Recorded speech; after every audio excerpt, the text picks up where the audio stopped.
Hello, welcome to another episode of Star Wars Minute. It's your daily show where we analyze, scrutinize, and celebrate solo a Star Wars story 1 minute at a time. I'm Alex Robinson from alexrobinson.fun. I'm Pete the Retailer from PeteTheRetailer.com. And I am Tim Barnes of Earth, creator of the new animated web series that you can watch on Comedy Central's animated YouTube channel, Maurice on Mars. I feel like the most concise I've done that intro all week. Tim Barnes of Earth. It was good. It's like John Carter of Mars. It was Tim Barnes of Earth. Or Maurice on Mars. Maurice on Mars. Well, that's on Mars, but of. Slightly different. Yeah. All right. Well, thanks for joining us here, wrapping up the week with us. It's now been fun. We're going to talk about minute 95. That's okay with you. 95. Minute 95 starts off with the giant tentacle monster summon Verminoff. Sorry, summon Verminoff. I think that's a first level cantrip, right? It's like that. Did I miss something? It summoned vermin? Summon Verminoff. It's close enough. Anyway, summon Verminoff being pulled into the Maz gravity well, and it ends a minute later with Kira telling Han that she remembers. She remembers. I love this countdown that Han does where he says 3, 2, and then he doesn't say the number. Or is it like 1, 2, and then he what does he say? Do I have to look at this again? Well, he's like, Beckett, I'm going to count you down. And does he say Isn't that how they do it in Isn't that how they do it in like showbiz? Don't they go 3, 2? Don't they like not say 1 because they don't want it to be on screen or whatever? I think it's 3, 2 now. Yeah, 3, 2 now. And then Beckett's confused by that because then he's like, now? Yeah. Because he didn't say 1. So he's like, now? And then everybody in the cockpit is like, now. I wonder if Chewie says now in Sheerbook. He's like, how are they supposed to be communicating? Oh. Maybe it's like an old-timey ship where there's just like acoustic tubes. A series of tubes? A series of tubes. There you go. But he isn't, because in A New Hope, sorry, you can hear I'm on Coruscant. That's just a Coruscant. I heard the whole planet is one big city. Oh, wow. I really need Fran Lebowitz to have her series set on Coruscant. Pretend it's a city. In A New Hope, like I totally want to see Fran Lebowitz in a Star Wars. That would be probably the weirdest casting you could ever make her a senator in the Galactic Senate. Yeah, and I want her to have a lot of lines, a lot of techno babble, a lot of Star Wars. Like I don't want it to just be her walking to the background. I want her to have to do heavy lifting. Star Wars. Yeah, it's just her hanging out with Maz Kanata. but smoking death sticks. Anyway, you were saying in A New Hope, like. Han has to like wait. This is when they're both like in the doing the shooting in the shooting cockpit or whatever, because they have to like, turn around and yell at each other. That's I just remember a lot of having to turn around and yell, whereas here Han is sitting forward doing the countdown. So your question of like how are they hearing each other? I don't know. Like I feel like I'm used to like having to turn your head to yell something. Not the assumption that everything's being recorded and then, in whatever speaker is nearest to the person they're trying to talk to. So I think this is something worth exploring. I feel like it would make sense for the captain, for the person driving the ship, for there to be kind of like an automatic, like they can like address the ship. You know what I mean? Pilot. Like, yeah, the pilot. He's the pilot. Mm-hmm. Like it should be, it makes sense for him to be able to just, speak and everyone on the ship be able to hear him, because if the captain had to, but more it's like, how is Woody Harrelson is, in the back there. It doesn't seem like Han should not be able to hear Woody Harrelson is more what I'm thinking. Well, I mean, it's not like a mansion, you know what I mean? It's close enough. Well, he's in the cockpit. He's at least 20 feet from Woody Harrelson. Yeah. But like if I shouted right now, there are people downstairs in my house. If I shouted, they could hear me. I bet. But you're not in a noisy ship that is, you know what I mean? You're in a quiet room. You're not in a, like, I feel like on a bus, it would be very difficult for someone who was in the front to yell something to someone who is all the way in the back and then have them be able to But anyway, I don't know. I buy it, and especially because they're like questioning it. He's like, now, you know, like, yeah. Yeah. I just think they didn't put any thought into it. So Yeah. like it's a Mystery Science Theater, like kind of like don't overthink it kind of right, a thing. I had a question in episode 4 of Obi-Wan Kenobi. They're using those like comm links while they're sneaking around this base. Yeah. And I know it harkens back to the same situation in A New Hope, but how loud is that thing? There's no AirPods. There's no, the sound, the audio of the other person is just coming out of this speaker in your hand. And so if you're like trying to whisper, and it doesn't seem very convenient Practical. or practical. Yes. Yeah, maybe like an earpiece or something would be more. Yeah. It's like Blue Velvet. Like Blue Velvet. I can hear your radio. I'm self-censoring, and it just turns into I can hear your radio. I drink your milkshake. Yeah. Yes. Now. Then we get the fake out stall. Yes, classic Star Wars. Yeah. And I asked my question about peril fatigue, but I like that it's just like it's a moment to breathe and laugh, and then we continue on our way. It's not like, oh no, it's stalled, and what do we have to do? We got to restart this. We're back in the jaws of the creature. No, it's just for a second we get a little haha. The Millennium Falcon is stalled, classic, and then it goes on its way. So we don't linger on it. Yeah, it's a good. It works for me. Question: rewinding 1 second, when Woody Harrelson gives them the hot coaxium injection. And then you see it going through like tubes and stuff. Oh, right. Yeah, that was my next note. I don't know why I had that after. So I don't think we've ever seen this in a Star Wars before, no, but have we seen it in other? I feel like I've seen it in a movie or in a television show or something where. I feel like you've seen it in like a Castrol GTX commercial or some. It's like strictly. It was why I don't need it, and it's like it seems like it's not. I feel like I saw it in something where it was biological. Like you saw someone swallowing something and then it going down into their stomach, and I can't imagine what it could have been that was that I saw that in, but was it Limitless? Was it? Does that happen in that movie Limitless? Or never seen it. Yeah, classic. It's a magical pill that makes you, I don't know, it's that makes you smart or something. I don't know. I'm trying to remember how to explain the movie Limitless, and I'm coming up flat. Anyway, if anyone can think of what I'm thinking of, or just mention other movies or TV shows where we've seen that kind of POV through a root.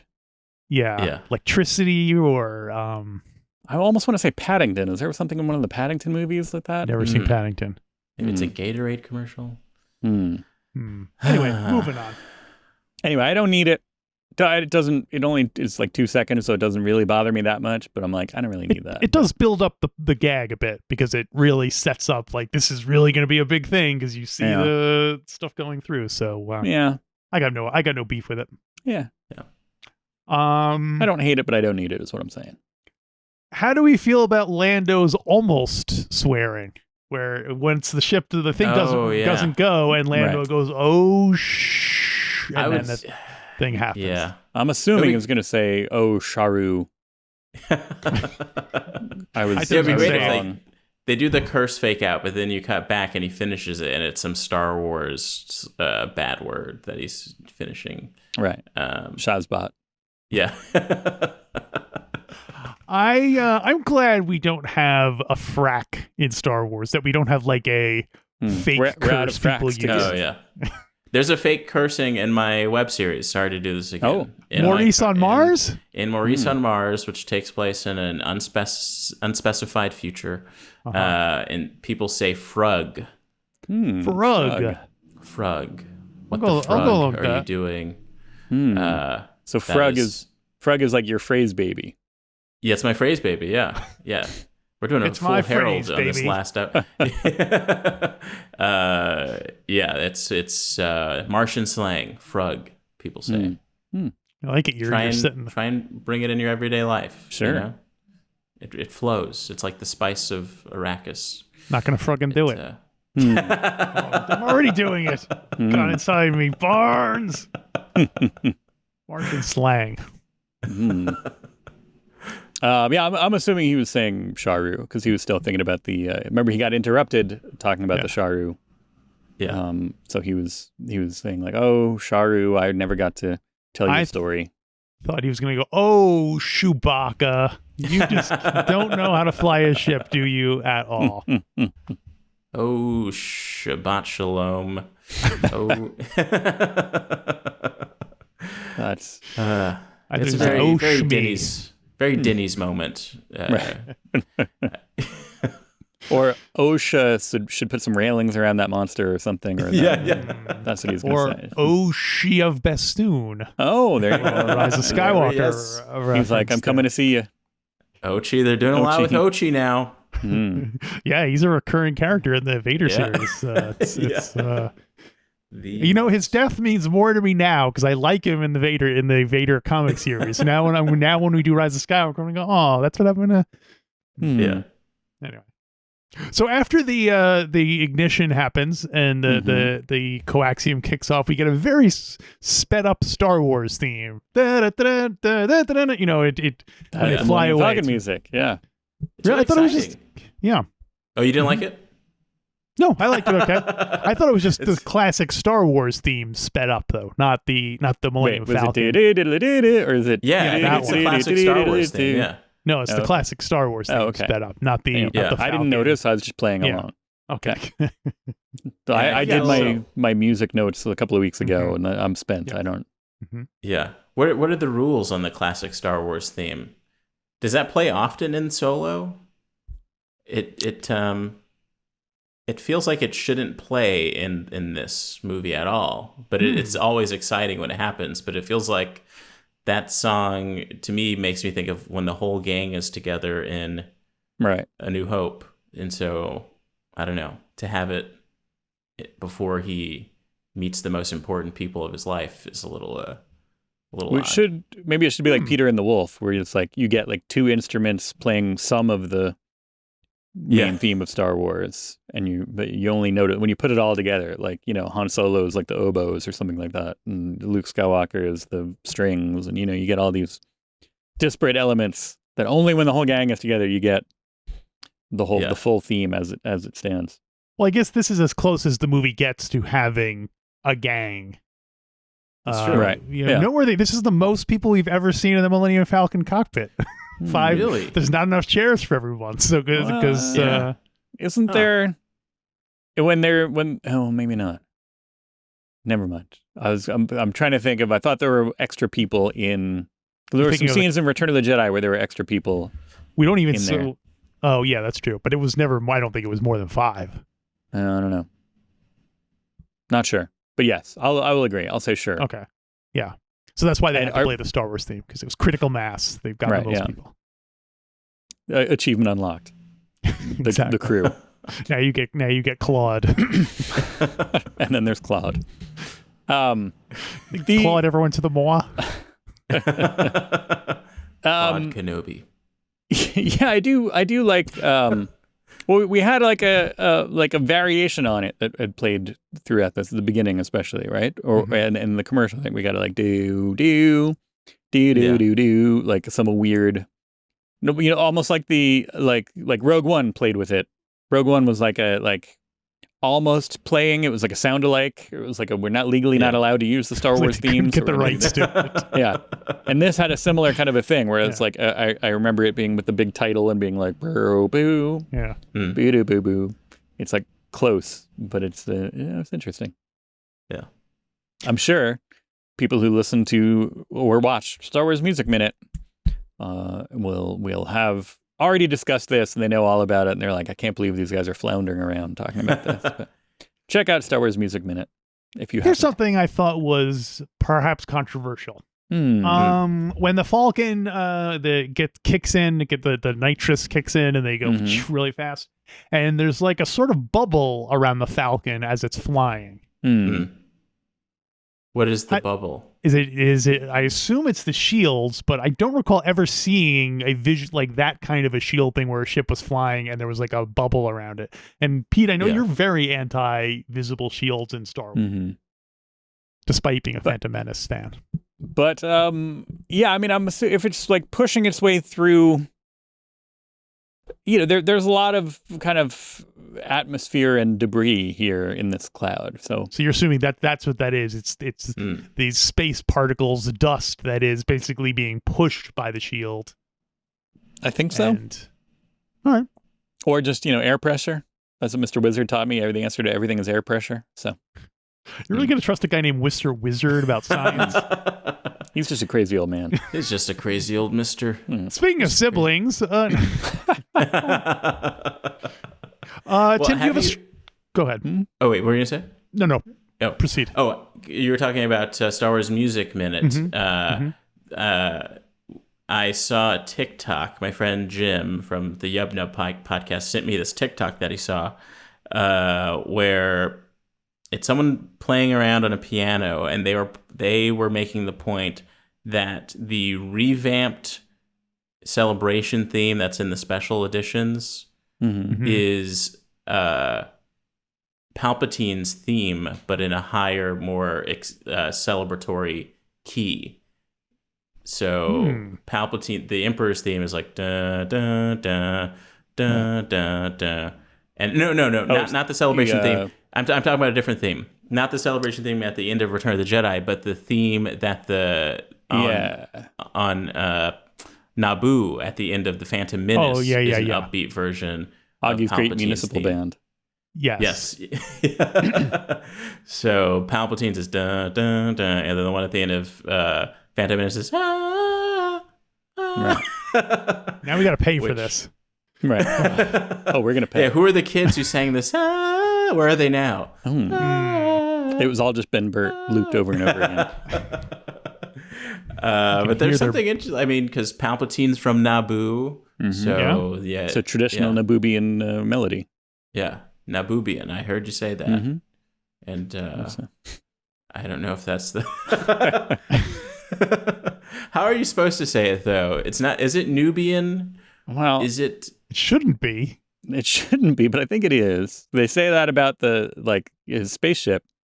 Yeah, he goes, about Nubian, the Queen's ship. Yeah, a Nubian, J27. Nabooan. I always say Naboobian, but I say a lot of things. Some of them are wrong. Naboobian apologist. Naboobian. Is that? Did you Google Naboobian and the first thing that came up with was our show? Yeah, it's true. Nice. The very first thing is the Star Wars Minute Wiki. I did it. It's good to see my phrase babies come into their own. 6 years ago, Naboobian. Naboobian. Nabooian. Nabooian? Nubian. That's they say it in the movies. I don't know. That's Anyway, back to the minute at hand. Yes. Just like somebody who doesn't want to wash up, we lose the dish. How was that? This is where Lando got the idea to lose the dish in Return of the Jedi. This is where they would flash back to that scene where he'd be like, just like Han, old buddy, would have done it. Not a scratch. Don't break off the dish. Remember? And then they cut back to this. He specifically said, I just spent a lot of money on that replacement dish. Right. It's crazy to think that Han has the audacity to say, hey, don't scratch my ship, when Lando's girlfriend is the ship. Lando's like in love with this ship.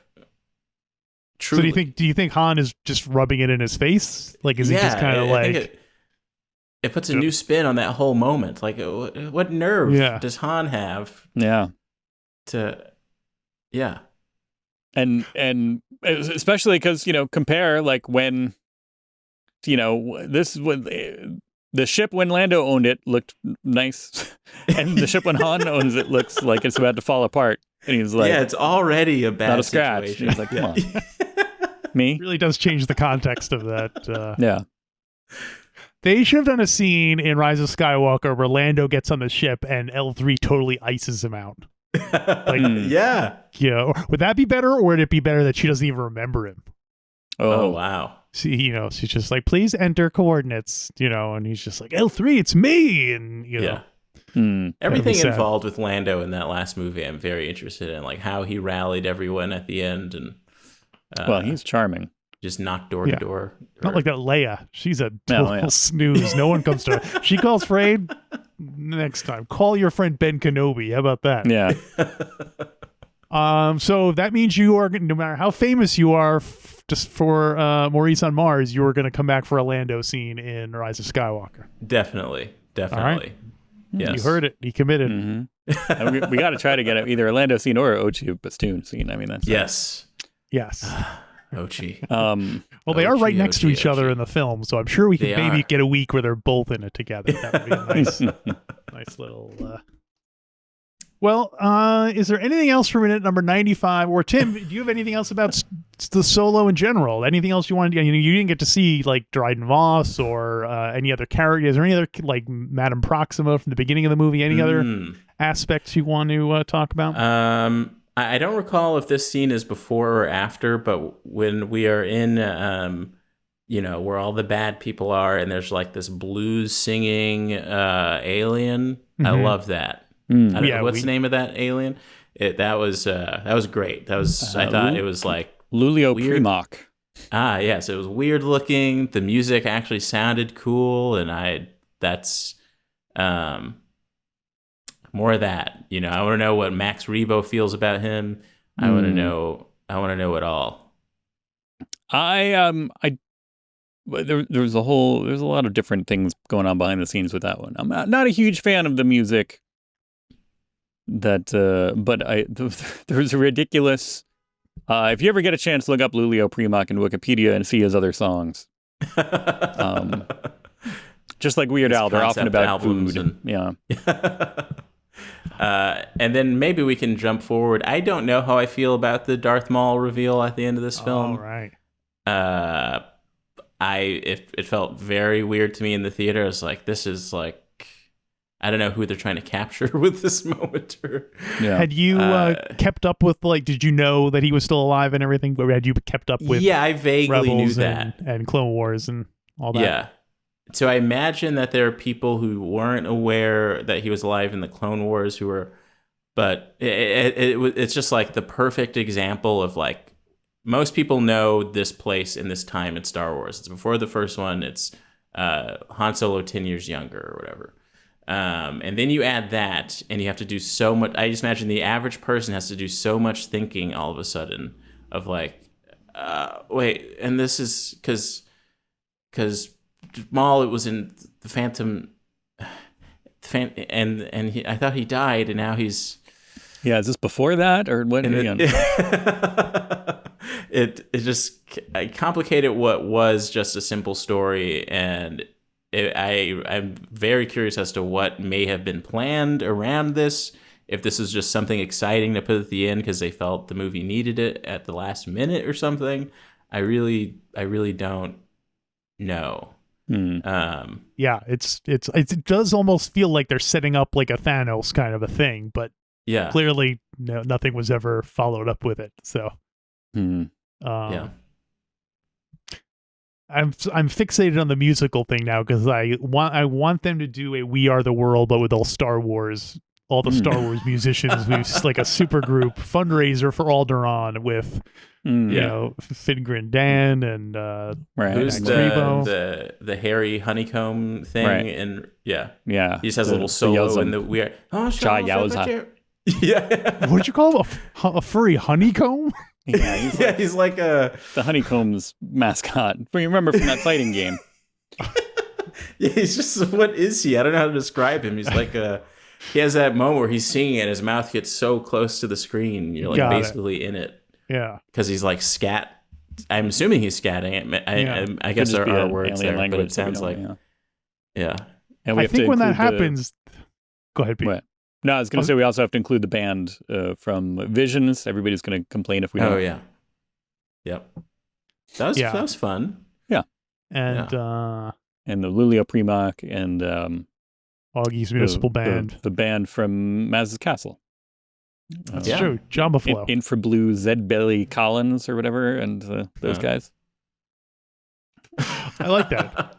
Mm-hmm. Now we were talking about documentaries a couple episodes ago, just like a behind the music or a documentary about an era of music within the Star Wars universe would be fun. Totally. Yeah, totally. That's. Never mind.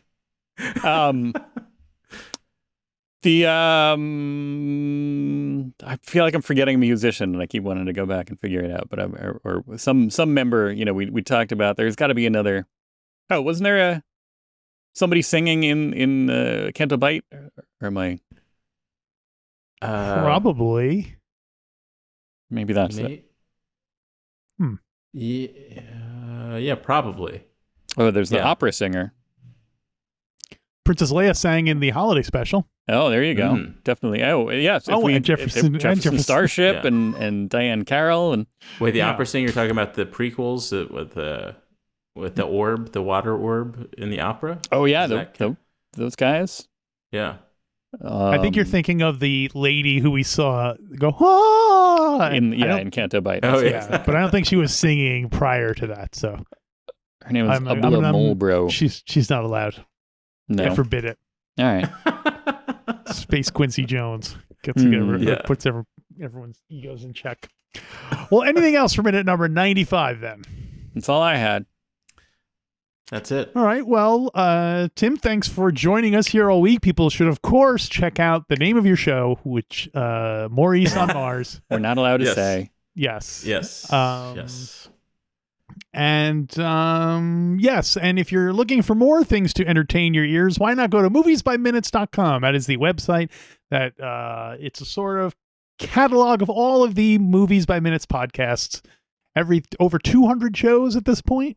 Everything from a talking cat to Titanic. You always go to a talking cat first. I love it because it was an early one, and it was one of the earlier obscure ones. So yeah. All right. We've got The Thing. We've got Die Hard, Monster Squad. It's clobbering time. Glengarry Glen Ross. Watchmen, Apollo 13. You pick a movie. Chances are somebody's at least started one. Yes. So go do that. Moviesbyminutes.com, Maurice on Mars, and Star Wars Minute. Star Wars Minute. Star Wars Minute.